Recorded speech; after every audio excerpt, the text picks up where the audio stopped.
much. Thank you very much. Yeah, this is AfriClink Limited. We are a tomato processing company, and we also do, by default, we had to go into grains production. Probably I'll explain later on why we had to go in there. We went into tomato actually because we had to do a trade equity swap with government. So it wasn't actually a properly planned one at the beginning. We had to go in by default to be able to enable us to retrieve money owed to us by government. But then, in any case, it fitted into our long-term strategic plan because we wanted to invest in agriculture because from the business point of view, market was very well structured and good. And over the past 10 years, we've done quite a lot of practical experiences in terms of what to do with tomato. We developed our own brand called Gyamfi Fresh. And the strategy was having a lot of market research, target the health conscious and the convenient markets. Because tomato paste, as Elizabeth said, was heavily imported into Ghana. And in fact, as we talked today, there are about 26 different brands imported into the small country of Ghana with a population of about 24 million. So we focused on a different set of products. That is tomato pulp and the chopped tomatoes. These are naturally the products you get in the home when people bought fresh tomatoes. So we wanted to make it convenient for the customer. So these were the products we focused on. We also focused on 100% natural products without any additives at all. And so our objective was to develop these products into the market because of the 3 plants, ours was the smallest. We had about 200 ton a day capacity. The others had about 500 and 1,000 ton a day capacity. So we decided let's go for a niche market, which was evolving very, very, very rapidly in terms of health consciousness and quality of the product. When we started, we had the privilege of the support of the German technical aid, US aid, eventually TIPSI, DFID, Unilever, and then the Ministry of Food and Agriculture of Ghana to develop a model, because to do the products we were going to do, we needed a certain variety of tomatoes. The local one done in Ghana was 2 or 3, as Elizabeth said. And so we did a project with over a 3-year period with about 500 farmers in Bro and Hafo region. We are located in Bro and Hafo region. And then they were assisted with a lot of training by MOFA and the GTZ in terms of technology upscaling to ensure that we get the quality of tomatoes we wanted.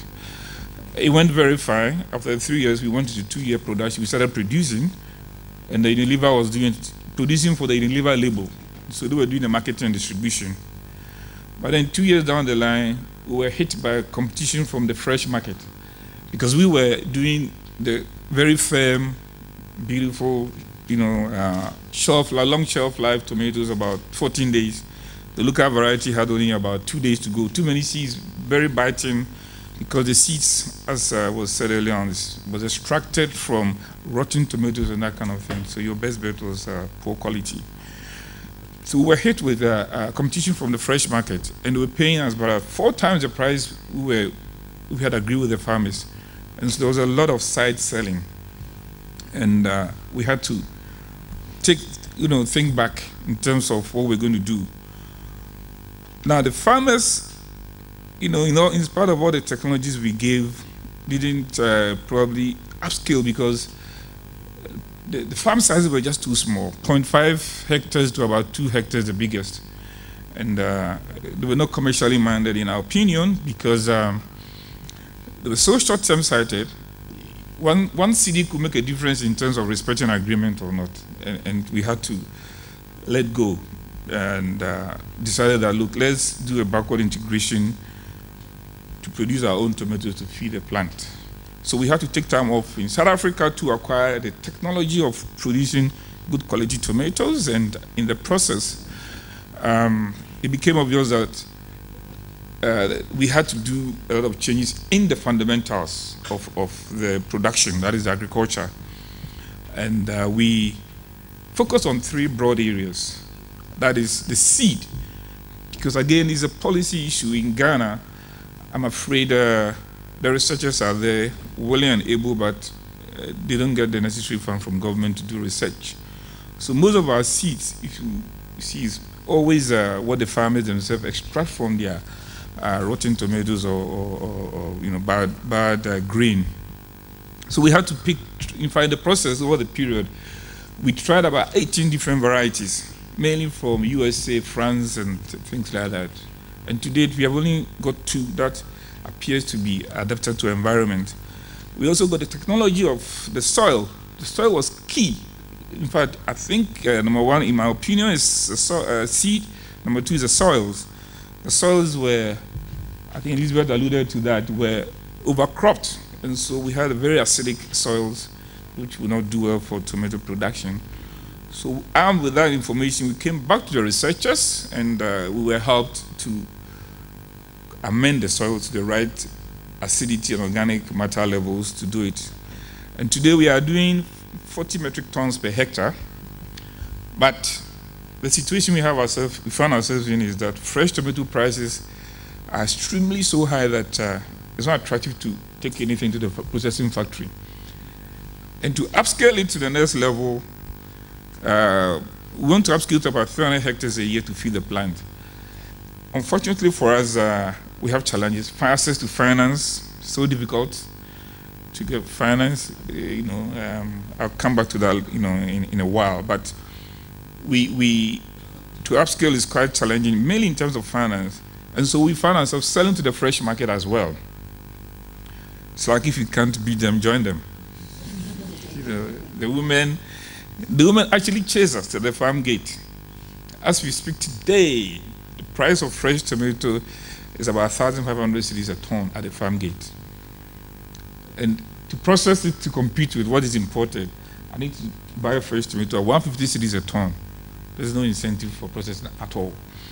And it's dwindling. Tomato production is dwindling.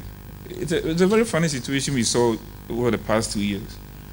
Most of the tomato farmers in the Upper East region moved away from tomato to rice and other things. And there was a lot of production in rice. And as we sit here today, they also have a lot of paddy in inventory. No investment in drying, mills, and that kind of thing. They're also having challenges in accessing finance. So the whole value chain is suffering because of some of these parameters. But more particularly for us in the secondary level of the value chain, that is processing marketing, finance is a big difficult. It's the biggest challenge we all face. The public sector funding agencies find it so difficult to lend to big commercial agricultural enterprises in Ghana.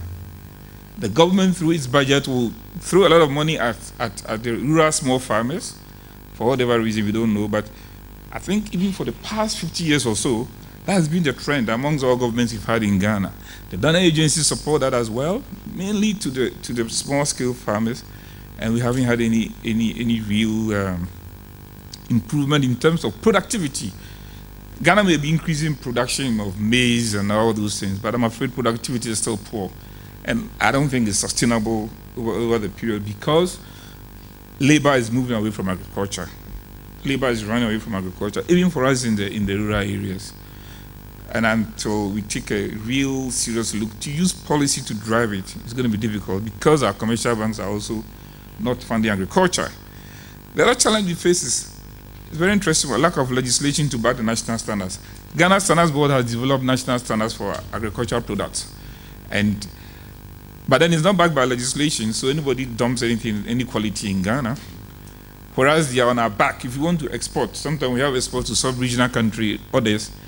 The Standards Board will insist that we meet the aspects, but then for those guys who are importing to our country, anything goes. And we are compared with it, challenged by that. And then a little stray off the thing said, for example, today, looking at yields, I think that the nation should focus on productivity. Looking at yields, at today's level, maize is 2 tons, average is 2 tons per hectare, tomato is about 5 tons. At today's production, we are using about 750,000 hectares of land, 36,000 hectares of land for tomato and maize. Potential yield, global levels, international levels, we could do 60 for tomato, 6 for maize. That could take us to those very high yields, 4.5 million tons of maize, 3.6 million tons. On the same portion of land, and I believe that the revenue bit on it is big, can stimulate a lot more production, and I believe that employment generation can then move from primary production to those levels, so that we can then stimulate economic growth and industrialization through agriculture as well, as was alluded into earlier on. So I think, thank you very much. This is a short presentation for we are.